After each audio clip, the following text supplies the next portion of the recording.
दिल्ली पहुंची बंगाल की सीएम ममता बनर्जी कल पीएम मोदी से मिलेंगी। पीएम मोदी से मुलाकात में बीएसएफ का अधिकार क्षेत्र बढ़ाने और त्रिपुरा हिंसा के मुद्दे पर बात करेंगी। टीएमसी की यूथ प्रेसिडेंट साइनी घोष को त्रिपुरा की कोर्ट से मिली जमानत हत्या की कोशिश के आरोप में पुलिस ने किया था गिरफ्तार।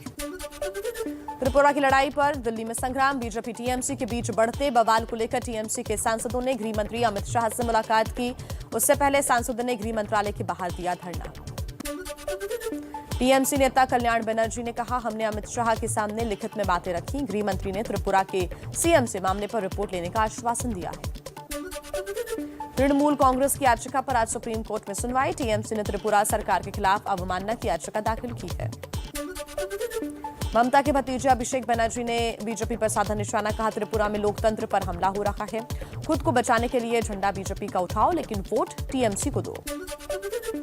त्रिपुरा में बीजेपी सरकार के मुख्यमंत्री विप्लव कुमार देव बोले, हमारी सरकार की सख्ती की वजह से ड्रग्स के किंग पिन पश्चिम बंगाल में जाकर छिपे हैं।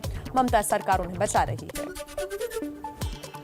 बीजेपी अध्यक्ष जेपी नड्डा का मिशन यूपी जारी है। आज कानपुर में बूथ अध्यक्षों के सम्मेलन में जीत का देंगी मंत्र।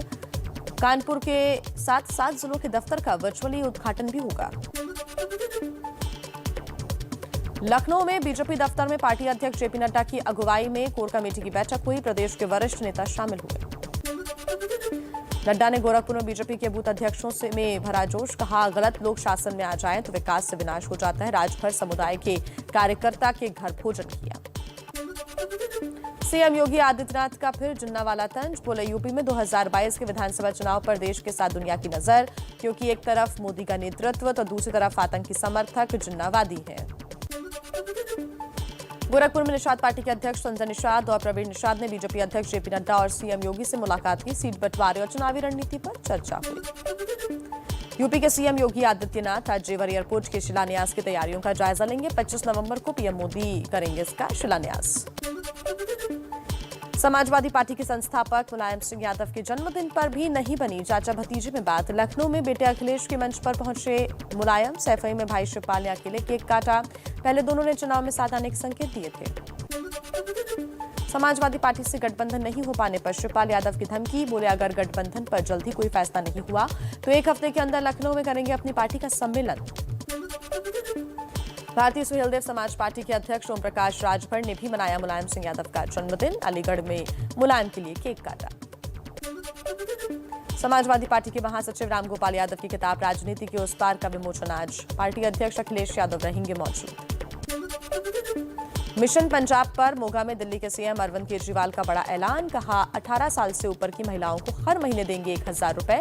चन्नी का नाम लिए बिना बोले पंजाब में घूम रहा है नकली केजरीवाल।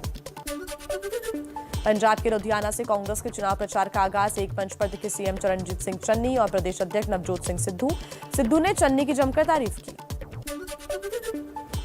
लुधियाना से सीएम चरणजीत सिंह चन्नी का बड़ा ऐलान। कहा, पंजाब की चतुर्थ श्रेणी के कर्मचारियों को स्थायी किया जाएगा। केबल माफिया को भी करेंगे खत्म। दिल्ली में कांग्रेस की अहम बैठक। 5 राज्यों के प्रदेश अध्यक्ष समेत कई नेता शामिल हुए। महंगाई को लेकर दिल्ली में रैली पर भी हुई चर्चा। हालांकि अभी रैली की तारीख तय नहीं है। संसद के शीतकालीन सत्र से पहले 28 नवंबर को सरकार ने बुलाई सर्वदलीय बैठक। किसान समेत कई मुद्दों पर सरकार को घेरने की तैयारी में है विपक्ष।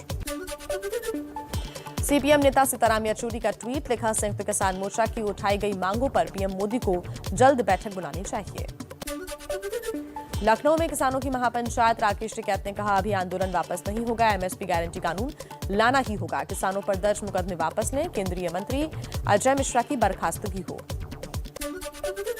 लखनऊ में किसान महापंचायत के मंच से राकेश टिकैत का ऐलान। कहा, बिलराया चीनी मिल के उद्घाटन के मुख्य अतिथि को नहीं बदला गया तो मिल के गेट पर किसान करेंगे आंदोलन। कल उद्घाटन में अजय मिश्रा टेनी को मुख्य अतिथि के तौर पर बुलाया गया। किसान आंदोलन के 1 साल पूरा होने पर 26 नवंबर को दिल्ली में बड़ी भीड़ जुटाने की कवायद। पंजाब में किसान नेता गांव-गांव में जाकर कर रही हैं बैठक। 25 नवंबर को बड़ी संख्या में ट्रैक्टर, ट्रॉली, बाइक और कारों का काफिला दिल्ली कूच करेगा। हरियाणा के सीएम मनोहर लाल खट्टर बोले, कुछ किसानों की मांग पर पीएम मोदी ने कृषि कानूनों को वापस लिया। अब किसानों का आंदोलन जारी रखने का कोई नैतिक अधिकार नहीं है, फिर भी आंदोलन जारी है। कृषि कानूनों पर सुप्रीम कोर्ट की बनाई गई कमेटी के सदस्य अनिल घनावत ने एमएसपी पर गारंटी कानून को खतरनाक बताया। कहा, कानून बना तो देश की अर्थव्यवस्था पर संकट आ जाएगा। कृषि कानूनों की वापसी के ऐलान के बाद बीजेपी किसान मोर्चा की आज बागपत में ट्रैक्टर रैली। सांसद सत्यपाल सिंह और राजकुमार सहरावत शामिल होंगे। किसानों को सरकार की योजनाओं की जानकारी दी जाएगी।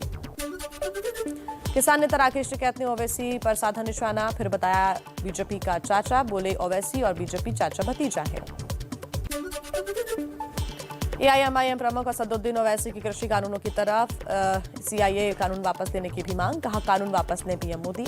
संसद में उठाएंगे मांग, धर्म के आधार पर कैसे बना सकते हैं कानून।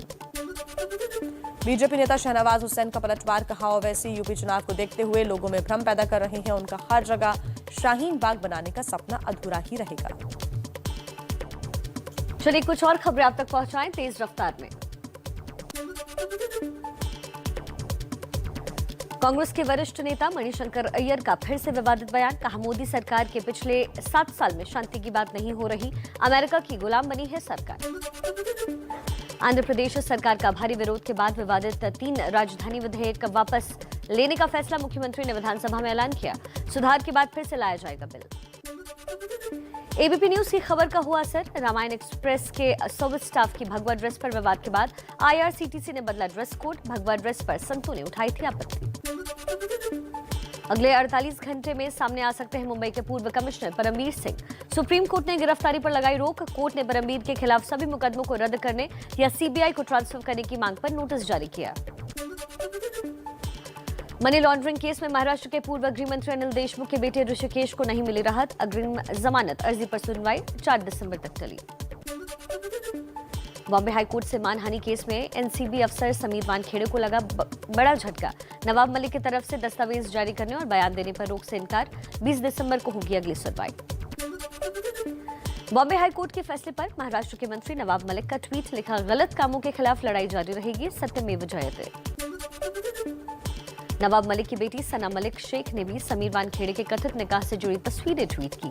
जवाब में समीर वानखेड़े के पिता ने पूजा करती तस्वीरें शेयर की। कहा मानते हैं हिंदू धर्म।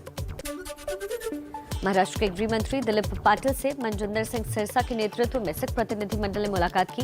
कंगना रनौत पर कार्रवाई की मांग की गई। बिहार में फिर निकला चारा घोटाले का जिन। पटना में सीबीआई कोर्ट में आज पूर्व सीएम लालू प्रसाद यादव की होगी पेशी। नेशनल कॉन्फ्रेंस के प्रमुख फारूक अब्दुल्ला ने फिर से पाकिस्तान से बातचीत की वकालत की है। कहा धमकियों से कुछ हासिल नहीं होगा, जम्मू कश्मीर में शांति के लिए भारत पाक को बातचीत करनी चाहिए। टेरर फंडिंग मामले में श्रीनगर में एनआईए का छापा। मानवाधिकार कार्यकर्ता खुर्रम परवेज को किया गिरफ्तार। मोबाइल और लैपटॉप भी जब्त किए। पठानकोट में आतंकी हमले की जांच में पंजाब पुलिस के साथ साथ सेना भी जुटी। पुलिस आसपास के सीसीटीवी फुटेज खंगाल रही है। पठानकोट से लगी जम्मू कश्मीर के कठुआ में भी सुरक्षा बढ़ाई गई है।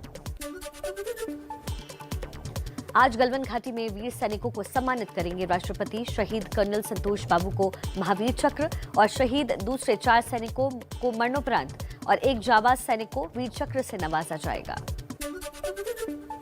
बालाकोट एयर स्ट्राइक के हीरो और पाकिस्तान का F-16 फाइटर जेट गिराने वाले ग्रुप कैप्टन अभिनंदन को वीर चक्र से सम्मानित किया गया।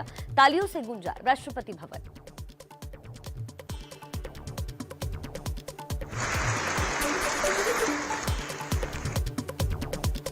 शहीद मेजर विभूति शंकर ढोंडियाल को मरणोपरांत शौर्य चक्र से सम्मानित किया गया। पत्नी लेफ्टिनेंट निकिता कौल और मां ने सम्मान ग्रहण किया।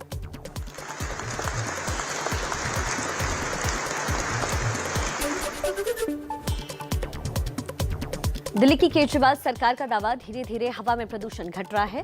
पर्यावरण मंत्री गोपाल राय बोले, दिल्ली के हर इलाके में 100 अंक नीचे तक आया है प्रदूषण का लेवल।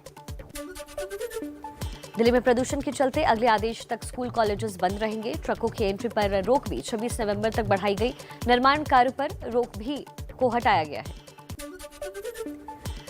दिल्ली में यमुना में प्रदूषण का स्तर अब भी बरकरार। कालिंदी कुंज बैराज पर अब भी यमुना में प्रदूषण की वजह से झाग ही झाग नजर आ रहा है।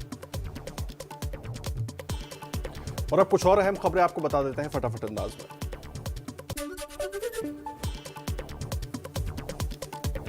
सेक्सटॉर्शन के जाल में फंसे मुंबई के विधायक।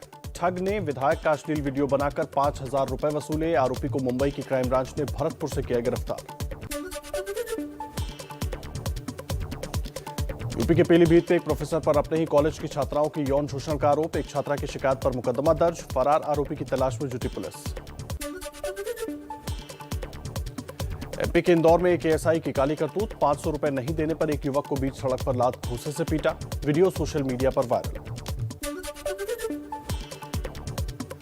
गुजरात के अहमदाबाद में विदेशी ड्रग्स रैकेट का भांडाफोड़। 2 ड्रग्स पेडलर समेत 4 आरोपी गिरफ्तार। बड़ी मात्रा में ड्रग्स बरामद। अमेरिका के अलग अलग साइटों के जरिए ड्रग डीलर से संपर्क कर ड्रग्स मंगवाने का आरोप। मंडला में जनजातीय गौरव सप्ताह के समापन समारोह में शामिल हुए एमपी के सीएम शिवराज सिंह चौहान। समारोह में ढोलक बजाते हुए दिखे।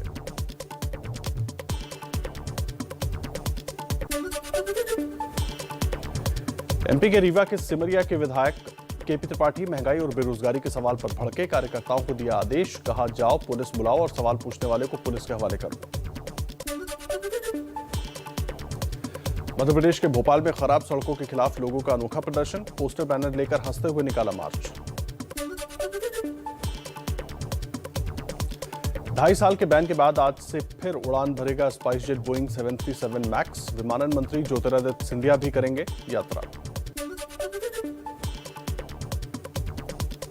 कर्नाटक के बेंगलुरु में भारी बारिश से बिगड़े हालात। सड़क से लेकर रिहायशी कॉलोनी में भरा पानी। बचाव दस्ता सड़कों पर नाव चलाकर कर रहा है लोगों का रेस्क्यू। बेंगलुरु में भारी बारिश के बाद सोसाइटी और लोगों के घरों में भरा पानी। पार्किंग में खड़ी गाड़ियां डूबी। तेज बारिश के बाद कई झीलों में पानी बढ़ने से भी आफत। मध्य प्रदेश के छिंदवाड़ा में बारिश में भीग गया हजारों क्विंटल अनाज। मंडी परिसर में अनाज को खुले में रखा गया था। प्रशासन पर उठे सवाल। देश में कोरोना संक्रमितों की संख्या घटी। एक दिन में कोरोना के सबसे कम 8,488 नए केस सामने आए। 249 लोगों की मौत।